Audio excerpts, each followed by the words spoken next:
Allez, salut à tous, c'est Matt, on se retrouve aujourd'hui sur notre vidéo du jour pour parler crypto, parler aussi action, parce qu'on m'a demandé de regarder Tesla. Donc on va regarder l'action Tesla avec grand plaisir. On commence par Bitcoin, on verra un petit peu les alts, mais bon, vous imaginez bien que depuis la dernière fois, il ne s'est pas passé grand chose niveau graphique, on le voit, on est toujours sur les mêmes niveaux en daily. On a réintégré, je vais agrandir un petit peu ce range.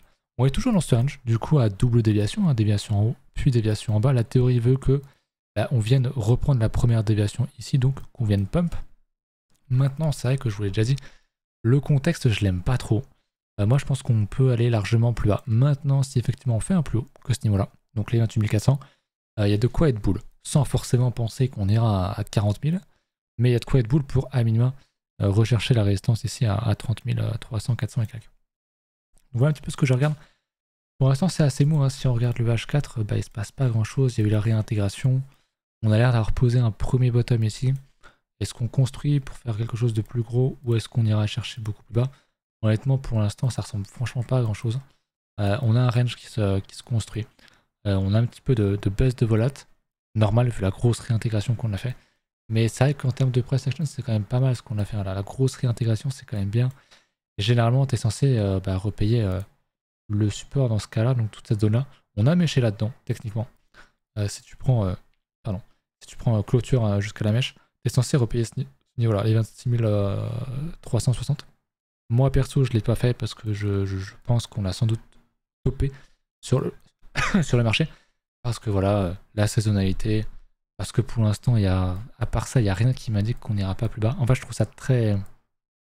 Pour moi, c'est vraiment un gros range sur support, donc j'aime pas ça. J'aime vraiment pas l'endroit où est situé ce double setup de double réintégration. Donc je suis en mode ouais, c'est 50-50. Est-ce que j'ai envie de rentrer sur un trade 50-50? Je pense pas. Donc si ça pump, écoutez, tant mieux, les alts suivront. Et si ça dump, je serais bien content de ne pas avoir repris un achat, tout simplement. Et puis en target, j'ai même pas envie de donner des targets de baisse parce qu'en fait je suis même pas convaincu qu'on aille plus bas. Pour moi, ça va vraiment être selon si on casse les 28 004 ou du coup maintenant les 25 4. Donc j'attends qu'on casse ce range et qu'on trouve une résolution de tout ça. Mais de toute façon, les gens qui vont acheter les 24K, je pense qu'ils vont se faire détruire. Donc d'un côté, je suis assez bien. D'un autre côté, quand je vois qu'il n'y a vraiment personne dans le marché, mais personne, hein, vraiment intérêt zéro, je vous remontre. Hein, le Fear and Greed Index, on est à 50, tout pile. Il n'y a rien. Au niveau de ce Interest, c'est extrêmement plat depuis le top, en fait. On plat, on range, on fait rien. C'est-à-dire qu'on a même refait un plus bas. On l'a pas refait de plus bas ici. Il y avait vraiment rien à... Il n'y a plus personne à liquider, en fait. Enfin, c'est pas qu'il n'y a plus personne, c'est qu'il y a beaucoup moins de monde à venir liquider. En termes de funding, on est assez plat aussi. Il se passe rien, à part le spread qui est quand même vachement dans le négatif, mais qui peut le rester, mais extrêmement longtemps. Il n'y a rien de concret là-dedans, donc c'est un peu compliqué. On va regarder en 15 minutes pour voir sur le CVD s'il y a des signaux qui ont été donnés ou pas. On va voir un petit peu ce qui se passe un petit peu dans cette congestion-là. C'est intéressant, parce qu'on voit, c'est très intéressant, parce qu'on voit qu'on a un bottom sur le cours ici, donc ici, sauf qu'on est venu faire un plus bas ici, donc techniquement ça pouvait être un achat assez agressif. Et là, sur le plus bas qu'on fait ici, on fait un large plus bas par rapport à ce niveau-là. Donc là, il y a quand même une très grosse pression vendeuse qui s'est opérée ici. Donc pression vendeuse, donc techniquement, avec un esprit contrariant, tu es censé acheter. Donc de ce point de vue-là, c'est pas mal. Ça me rajoute des petits pourcentages côté hausse, je vous avoue. Même si c'est que du 15 minutes. Mais je sais que sur le 1 heure, etc., c'est aussi... il y a quand même une grosse pression vendeuse. Donc voilà, après, le CBD, t'es pas censé le regarder sur des trop grosses unités de temps, donc je vais éviter. Mais ça a l'air de pas mal s'orienter à la vente côté noob, entre guillemets. En tout cas, il y a une grosse pression à la vente, d'après le CBD. Donc je comprendrais des gens qui auraient pris un achat ici. Je le comprendrais tout à fait. Moi, perso, je prendrais pas cet achat. Mais écoutez, dans un futur, pourquoi pas, si jamais on fait quelque chose d'intéressant, qu'on revient à recasser les niveaux en daily. Chose que je note quand même, c'est qu'on a eu une bonne grosse poussée d'open interest ici. Donc tout ça, donc toute cette partie-là. On a pas mal de positions qui sont ouvertes, ce qui n'est pas forcément très bon. Sur résistance, après, ça peut être des gens qui profitent pour short tout ça, qui vont se faire détruire derrière. C'est tout à fait possible.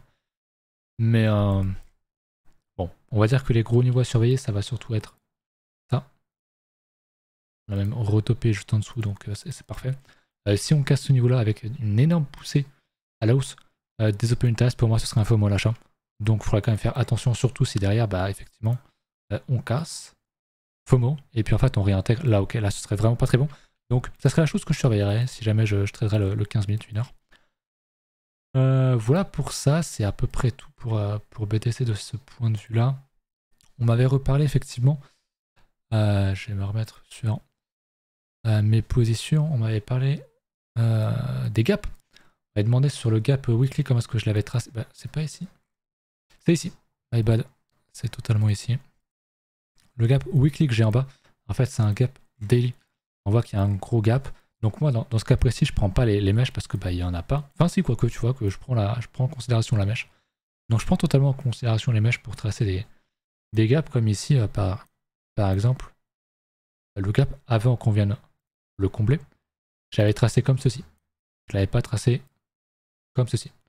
Après c'est les goûts, les couleurs, hein. Chacun fait comme il veut, mais le prix est allé jusque là. Donc pour moi là il y a un vrai gap là où il y a vraiment il n'y a pas eu de cotation. C'est vraiment qu'on tient rien, pas de bougie, pas de mèche. Donc voilà pour la petite explication, puisqu'on me l'avait demandé. Je vais revenir sur Tesla parce que j'ai peur en fait d'oublier. Voilà. Au niveau de BTC, je crois que j'ai tout dit sur Bitcoin. On va passer aux alts. Et du coup, on va commencer par Tesla parce que sinon je vais oublier, je le sais. On m'a dit que Tesla était très intéressante, qu'il y avait beaucoup de news qui arrivaient. Alors attention, hein, quand tu sais qu'il y a des news qui arrivent, c'est que c'est généralement déjà pricé. Après voilà, le marché est haussier, le marché action est très haussier. Les GAFAM, Tesla qui est pas loin des GAFAM, qui est quand même une très très grosse société, qui réintègre depuis un petit moment cet ancien support là, on avait bien buté dessus, on réintègre, donc pour moi forcément c'est un price action qui est quand même assez bullish. Ici on recasse ce point là, donc on refait un plus haut après avoir imposé un bottom. Donc oui, c'est bullish, ça c'est clair et net. Si on vient retester ce niveau là, ce serait sans doute un très très bon achat selon moi, avec un stop ici, pourquoi pas. Et puis c'est quelque chose qui peut aller faire un attache comme toutes les GAFAM en fait. Donc c'est effectivement très haussier, vous allez voir. Hein. Le SP, ça fait un moment que je vous dis que j'attendais que ce putain de niveau casse. On l'a cassé et ça y est, il y a enfin un petit peu de volat. Donc on s'envole petit à petit, avec un très beau gap d'ailleurs. Donc c'est très bien. C'est très très bien, il casse son niveau. Enfin, ça y est, on peut enfin respirer. Et ben en fait non, parce que Bitcoin lui ne suit pas cette grosse cassure, cette grosse pression à l'achat sur les stocks, sur les actifs à risque. Bitcoin lui, je ne sais pas si je peux vous le mettre en comparaison, mais si je mets BTC, je ne sais jamais si en termes de pourcentage, il faut que je mette ça ou pas. Ok, peut-être pas en termes de pourcentage, c'était une mauvaise idée. Je vais vous le mettre en comparaison. Hop, donc Bitcoin, il faut que je le mette à une nouvelle échelle de prix, j'imagine. Voilà. Bon, c'est un peu moche, vous n'allez pas voir grand chose. Mais je vais passer plutôt sur du daily. Donc on voit bien hein, que dans le fond, le SP explose bien, casse un gros niveau. Et puis bah, en dessous, Bitcoin, est-ce que je peux le prendre et le décaler? Un peu galère comme outil. Non, je sais qu'on peut le décaler, non? Oh, il veut pas. Bref, on voit que Bitcoin, lui, est en tendance baissière. Je vais mettre comme ça, on voit bien qu'on a une belle tendance baissière ici sur Bitcoin, en daily. Même si en fait c'est plus un gros range. Alors que les actions, tous les indices, bah, pètent en fait. Et continuent tout simplement l'ascension. Bitcoin fait l'inverse. Pas de chance, c'est la deuxième fois qu'on a une décorrélation, c'est assez entre guillemets majeur. Et c'est la deuxième fois que c'est pas en notre faveur. Puisque la dernière fois c'était bien sûr FTX. Quand on avait massivement dump ici, c'était en novembre. Et que le marché action était bien remonté. Bah forcément avec ce qui s'était passé au niveau de FTX, on n'allait pas à pump forcément. Donc voilà pour la petite histoire, c'est un petit peu dommage, mais bon. C'est comme ça malheureusement. Au niveau du dollar, évidemment, si le SP pump, c'est qu'on a un beau dump sur le dollar, c'est très bien. On est en train de poser un double top ici. Donc c'est très bien, il faudrait vraiment qu'on ne le déconfirme pas. Je sais pas si ça se dit déconfirmer. Inconfirmer plutôt. Donc il ne faudrait pas qu'on revienne trop haut pour moi. Il faudrait vraiment pas qu'on commence à faire des choses comme ça, quoi. Ça, ce serait vraiment pas bon. Donc c'est plutôt bien pour l'instant. On a l'air de poser un top. On avait un beau doji semaine dernière. J'aime bien la manière dont on le close. Alors c'est pas encore terminé. Il y a encore quelques jours. On est vendredi. Quoique, je suis con. Marché traditionnel, ça se termine ce soir. Donc exactement, ça se termine dans 7 heures. Donc j'aime bien cette clause là. Idéalement, on vient close sous la bougie, sous le plus bas de la bougie d'avant. Et on confirme largement ce signal baissier. Donc c'est bien, c'est un premier signe, on va dire, intéressant pour les marchés à risque, dont les cryptos, donc c'est pas trop mal. L'or, on s'en fout, ça fait un petit moment que j'en ai pas parlé, parce qu'en fait, il est sur résistance, donc on va laisser tout ça travailler. Et puis, on va s'intéresser, du coup, à nos alts. On va regarder l'ami Bitcoin, l'ami Ethereum, pardon. Ether qui, lui, n'a pas fait de plus bas. Ether qui consolide bien, qui est toujours dans ce range, donc a fait un petit peu des folies hein, sur ses bougies daily, hein, évidemment. Gros avalement à la hausse, puis à la baisse, quasi avalement en fait d'ailleurs. Pour l'instant on fait un, donc pour moi c'est un petit peu comme sur Bitcoin. Hein. On a un range ici, je serai bullish si on casse les 1900, je serai bearish si on vient chercher les 1700. Et c'est à peu près tout en fait, là c'est vraiment un gros niveau daily donc il faut être patient. Et ne pas essayer de choper, de se dire attends il y avait peut-être un gros bottom ici, je vais acheter, puis en fait tu vas te prendre une mèche, puis on va repartir en haut parce qu'en fait on est juste dans un range. Donc il faut attendre qu'on casse les vrais gros niveaux, tout simplement. Voilà. Et pour moi, les gros niveaux sont ceux-ci. Tout simplement, la petite paire en BTC, on range, on est quand même vachement fort encore. Je suis assez curieux de voir ce qui se passe sur la dominance. On va repasser en l'hebdo. La dominance, ça commence à être du sérieux là. Je pense vraiment qu'on va aller chercher ce niveau à la hausse maintenant. Pour pas faire un grand chemin, je pense qu'on s'arrêterait aux 50%. Peut-être plus, hein. Ou alors simplement qu'on va juste casser, réintégrer et redonner un signal sur les alts, mais à cette période-là, j'y crois pas trop. Ou alors c'est qu'on va prolonger un petit peu la hausse et que Bitcoin est un petit peu décalé par rapport au marché trading et que on va faire un beau mois de juin, peut-être début juillet, mais que à mon avis, si on refait un plus haut, on n'aura pas un juillet, août, septembre, octobre, tout ça, on ne pourra pas être aussi autant de temps. Je pense que c'est très peu probable. Les marchés ont toujours raison, bien sûr, mais c'est à mon sens assez peu probable. Donc je verrais bien malheureusement Bitcoin tomber. Même si on est amené à refaire un plus haut au-dessus des 30K et quelques, je pense pas qu'on aille très haut, mais je pense que Bitcoin va reprendre de sa dominance, malheureusement, sur un mouvement baissier, pour bien recte les alts. Et puis ensuite, voilà, on va réintégrer pour faire des choses intéressantes en 2024, 2025 pour le prochain run, on l'espère. Voilà pour ça, on a parlé de Tesla, on a parlé des alts. Petit point sur Block Community. On a quand même quelques rares cryptos qui pètent. On a ici le GoChain qui est top 700, donc c'est un bon shitcoin quoi. Ça c'est, y a pas grand chose d'autre à dire. Un bon shitcoin, on va se le mettre en grand. En hebdo, bon, on voit qu'il y a quand même un lourd passif, un énorme dump. Mais effectivement, en daily, on commence à structurer quelque chose. Alors, vous allez voir tout de suite, pour moi, c'est pas du tout quelque chose que je prendrais parce que déjà, il y a plusieurs raisons. Déjà, ok, la structure est bonne. On a un double bottom ici, super. Mais regarde où elle close. Jamais de la vie, j'achète ça. On aurait fait un close ici, oui, bien sûr, je l'aurais acheté. C'est le premier point. Le deuxième point, c'est que Master Shitcoin, hein, regardez toutes ces mèches. Regardez toutes ces mèches là. Regardez le bordel qui s'est passé ici. Il y a un clair manque de liquidité. Et c'est totalement manipulé. Tu pouvais te dire, ouais, regarde là, on fait une grosse mèche. T'achètes, enfin, t'étais là-dedans, tu disais, ouais, c'est une très bonne cassure, on va faire une bonne cassure, t'achètes, puis en fait, regarde où est-ce que tu closes. Pareil. Alors, c'est une bougie daily, donc on sait pas ce qui peut arriver, mais peut-être que il reste que quelques heures avant la fin de la journée. Peut-être qu'on est déjà là, en fait, et peut-être qu'on va tout ravaler à la baisse. Donc, vraiment très attention avec ce genre de token. Je pense que c'est tout à fait possible, quand tu vois l'historique de ce truc-là, qu'on vienne close ici ou même carrément dans le rouge. Donc, franchement, moi, je m'en approcherai pas trop près de ce genre de truc. Vraiment, grosse méfiance. Le reste, il n'y a rien de bien exceptionnel. Tornado Cash, qui est assez connu maintenant.